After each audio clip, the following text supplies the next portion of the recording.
नीतीश कुमार की सरकार बिहार में बिल्कुल बेंगलुरु जैसी इलेक्ट्रॉनिक सिटी बनाने जा रही है, जिसकी वजह से ना सिर्फ आईटी और इलेक्ट्रॉनिक के क्षेत्र में बढ़ावा मिलेगा, बल्कि इससे बिहार की सबसे बड़ी समस्या का समाधान भी निकल जाएगा। तकरीबन 1 लाख युवाओं को इसकी वजह से रोजगार मिल जाएगा। जो युवा रोजगार के लिए इधर उधर भटक रहे थे, रोजगार की तलाश कर रहे थे, उनकी इसकी वजह से किस्मत चमक जाएगी।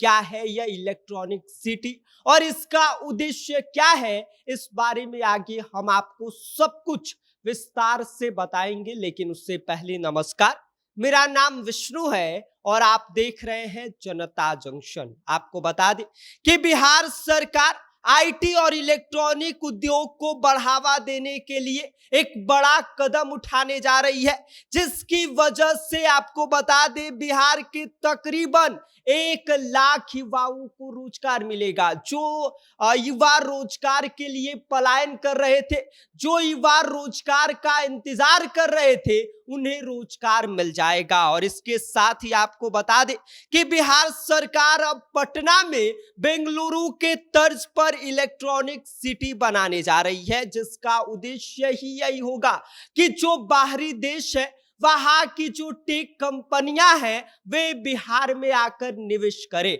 जिसकी वजह से बिहार तो आगे बढ़ेगा ही, इसके साथ ही साथ बेरोजगारी जैसी बड़ी समस्या का समाधान भी निकल जाएगा।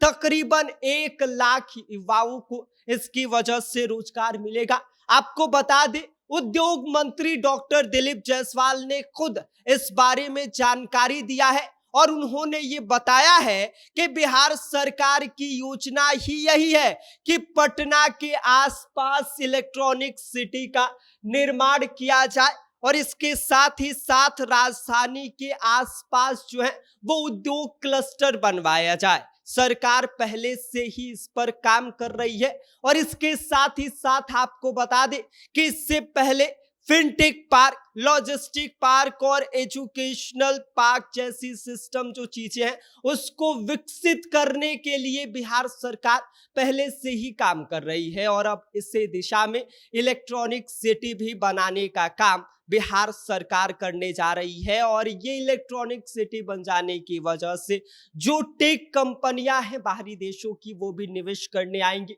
साथ ही साथ बिहार टेक के क्षेत्र में भी आगे बढ़ेगा, क्रांति लाने का काम करेगा।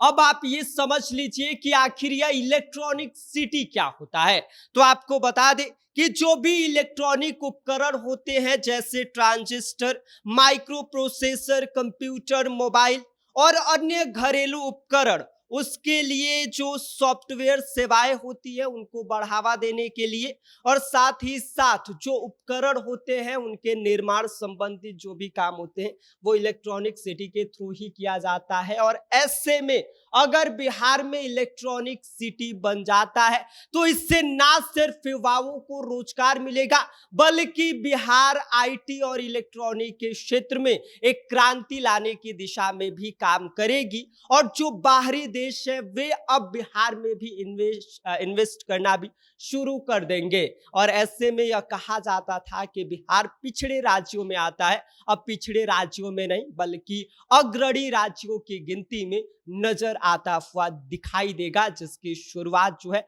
वो बिहार सरकार ने कर दिया है। बाकी आप इस इलेक्ट्रॉनिक सिटी को लेकर क्या सोचते हैं और जो बिहार सरकार इलेक्ट्रॉनिक सिटी बनाने की दिशा में काम कर रही है, इस पर आपकी क्या कुछ प्रतिक्रिया है? अपनी राय हमें कमेंट कर दीजिए। आप देख रहे हैं जनता जंक्शन, मेरा नाम विष्णु है।